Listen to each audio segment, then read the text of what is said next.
Salve a tutti. E allora, 6,95 Apert.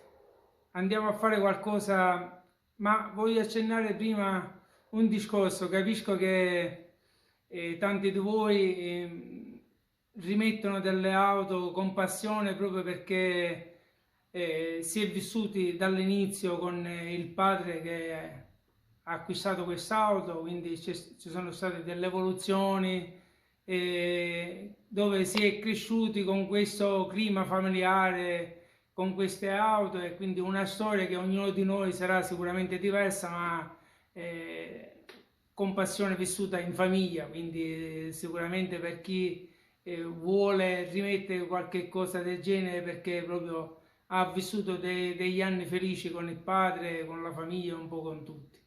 E allora mi è stato fatto dono di questo libro che tantissimi di voi conoscete proprio perché va a descrivere un po' tutto il progetto del motore, quindi dalla 500 c'è tutta la storia da dove è iniziato un po' tutto il progetto dell'Abarth che ha portato avanti queste diciamo evoluzioni dei motori di serie. Quindi c'è il passaggio della 595 Abarth, della 695, della 695 SS, quindi un po' di storia che c'è, ma più che altro tutto il progetto che andiamo a vedere. Qui mi sono messo un indice così da trovare subito, dove andiamo in questa pagina a evidenziare tutto il progetto con tutte le varie misure che ci sono dietro, anche per il discorso dell'alberaccam che abbiamo letto. Quindi ho trovato un po' qualcosa che è derivato dall'originale e quindi come sapete tutti ci sono dei kit di trasformazione che all'epoca dell'Abarth si venivano ad applicare alle varie macchine, quindi c'era un kit in cassette con le varie modifiche e poi tutta la documentazione. E però io dico soltanto una cosa: per chi ha la possibilità di acquistare questo libro, anche perché ci sono tutte le varie misure dove anche io ho fatto un po' di ricerche, quindi qualcosa che mi interessava, l'ho dedotto anche da questo libro attraverso le pagine dedicate dove ci sono proprio delle misure del monoblocco, altezze, cose, quindi per un po' per chi di voi vuole sbizzarrirsi nel ricercare il giusto compromesso, qua dà un po' di questo aiuto. Anche perché poi al di là di tutto ci sono le tolleranze, ci sono ehm, le misure proprio con il disegno originale del progetto e quindi potrò fare qualche foto a chi sarà interessato in particolare a qualcosa, quindi posso aiutare soltanto in questo, ma sarà un libro per chi invece vuole seguire tutta un po' la storia da vicino da poter comprare. Comunque andiamo a valutare un po' i passaggi o perlomeno cosa andiamo a fare di particolare su questo motore. E allora andiamo a vedere che cosa si dovrebbe fare sul motore.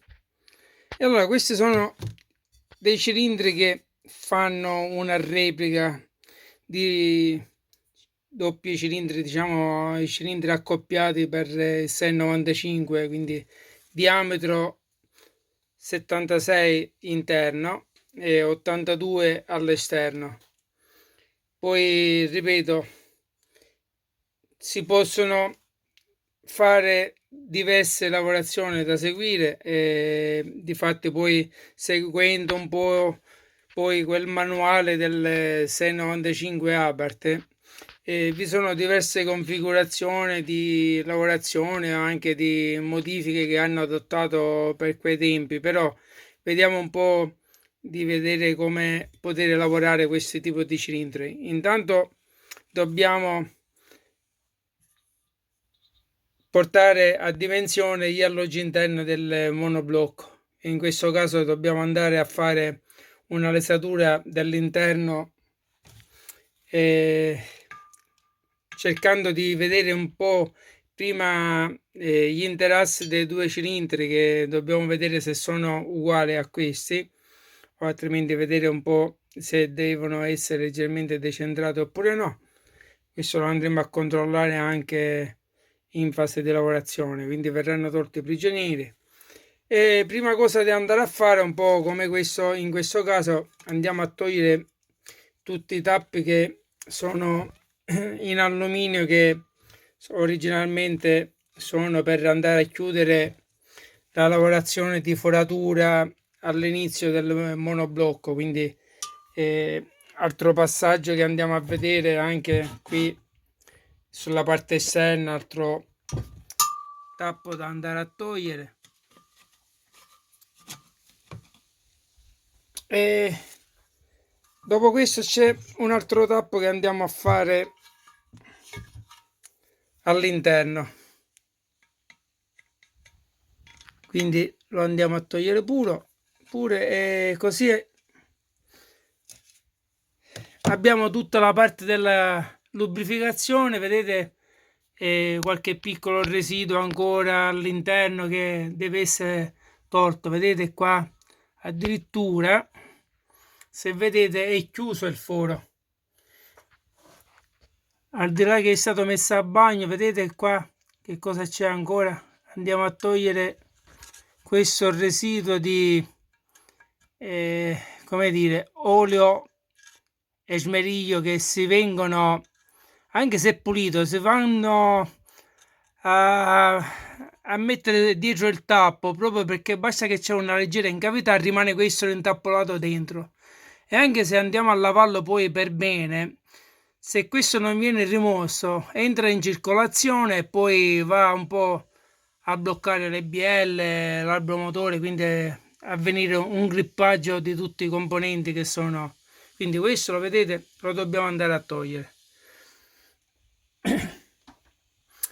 Seguendo poi questo tipo di controlli sull'albero, sul monoblocco, non facciamo altro che controllare il dimensionamento dei supporti, quindi anteriore e posteriore, quindi andarla a dimensionare e controllare proprio che non abbiano delle fuori tolleranze, anche perché poi qui, se vogliamo, andiamo a fare un controllo di allineamento di planarità del cilindro. Quindi per andare a appoggiare bene il cilindro dobbiamo fare anche questo controllo, altrimenti possibilmente sono leggermente deformati a volte a centro l'appoggio del cilindro, del monoblocco. E poi ci sono altri controlli da poter fare, come in questo caso la bocca della brackham, che vedete qua in fondo, qui è rigato, vedete?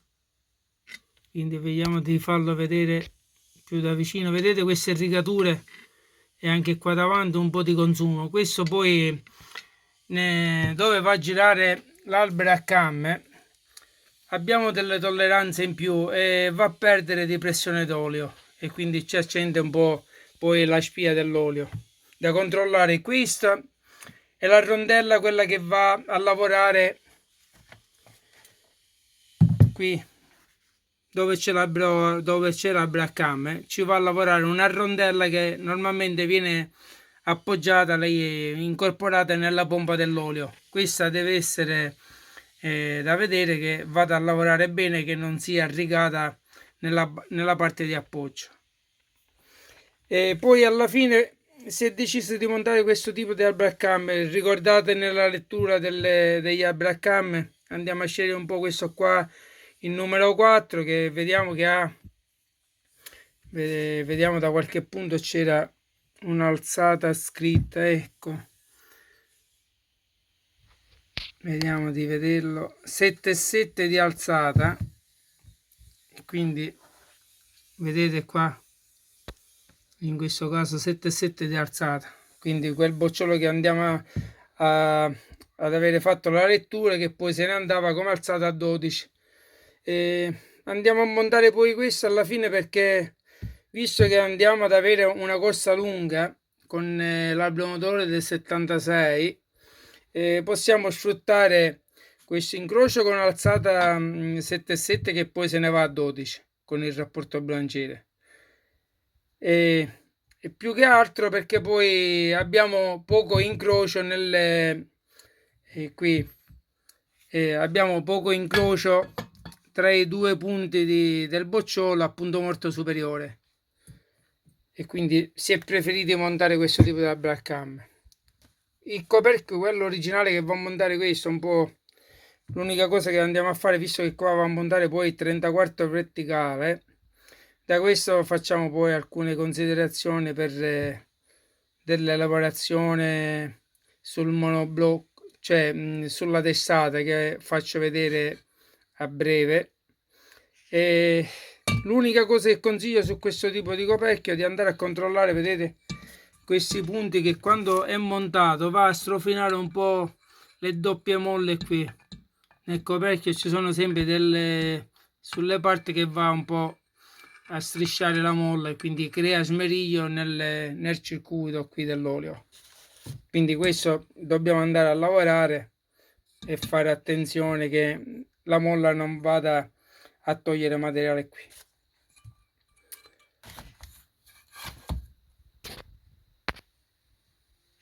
E allora qui la testata, che andiamo un po' a fare quella lavorazione come il riporto delle sete valvole, quindi andiamo a togliere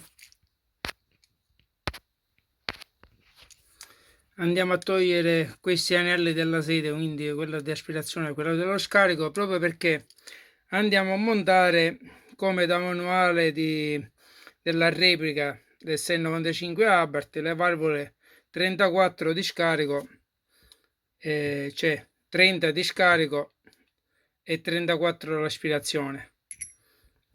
E poi per il raccordo all'interno andiamo un po' a delineare un po' le dimensioni che verranno un po' descritte del manuale, proprio per avvicinarsi più che altro in tutto e per tutto alla replica della lavorazione da manuale.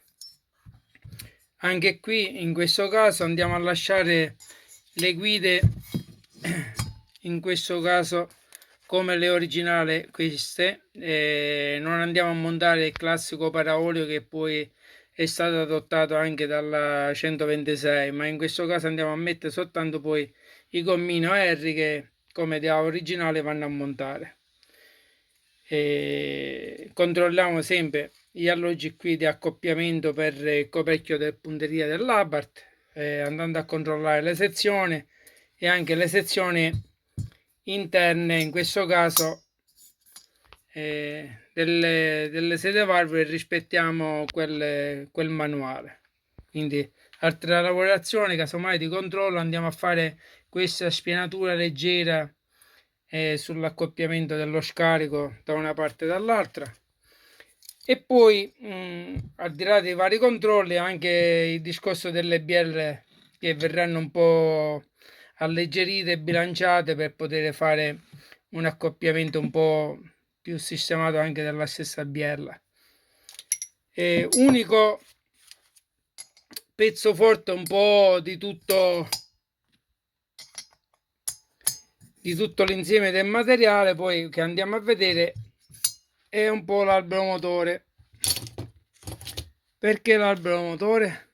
Perché è l'albero motore originale di serie di questo motore, quindi un po' come dire, le camicie le fanno di replica, altre cose le possiamo andare a recuperare, però questo pezzo è unico nel suo genere proprio perché è quello originale Abarth 695 dell'epoca. Soltanto che già a quei tempi il proprietario del motore, già preparatore per un po' per anche passione, è andato a costruirsi questo supporto in acciaio che non è dei tempi di oggi, ma già il suo tempo, perché dal periodo dell'albero motore che già andiamo a vedere del 66, vedete qua, questa è la sigla originale ABA 206, 704 di cilindrata, anno del 68. E quindi questo è stato costruito proprio interamente dal proprietario che poi andava a fare questo tipo di lavorazione, e vedete che anche questo che non andiamo a toccare perché misurato già in tolleranze sia questo che quello posteriore, è soltanto da andare a lucidare un po' le parti in appoggio del labromotore e controllare un po' poi tutta l'equilibratura che andiamo a fare poi finale.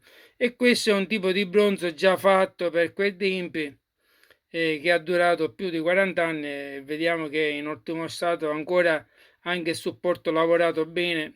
Io non ci avrei creduto che era lavorato di quel tempo. Almeno nemmeno adesso li fanno così belli definiti alcuni lavori. Vedete che anche sull'albero motore, particolarità dei tappi che andiamo ad avere originali in alluminio, bloccati per andare a fare il foro all'interno, e quindi anche questo di lubrificazione. Quindi questo non è un albero motore come quello originale della 500, ma ha all'interno una robustezza superiore. Anche l'albero motore presumo sia in acciaio, quindi non è quello in ghisa tradizionale. E poi vediamo di controllare il discorso della pulizia interna un po' dell'albero motore. Al limite verrà messo soltanto per un controllo finale ad ultrasuoni, anche se dovremmo un po' rivedere un po' le tappature originali per vedere se vale la pena andarla a sostituire oppure andare a fare un controllo all'interno. Però questo è qualcosa che si andrà a valutare poi dopo. D'accordo, facciamo questo primo controllo e poi andiamo sempre al riferimento che dobbiamo fare un po' il controllo dell'altezza del cilindro e anche questa finitura interna, perché vedete un po' che non sono definiti bene come spazzolatura, cioè non hanno quel classico incrocio di levigatura che dovrebbero avere per trattenere l'olio. In questo caso, in queste condizioni, se andremo a montare il motore, il pistone dentro in questo modo, andremo a rovinare subito i segmenti e quindi abbiamo un passaggio di olio all'interno del motore. Quindi questo è poi un passaggio che facciamo poi dopo, ripristinare la levigatura interna.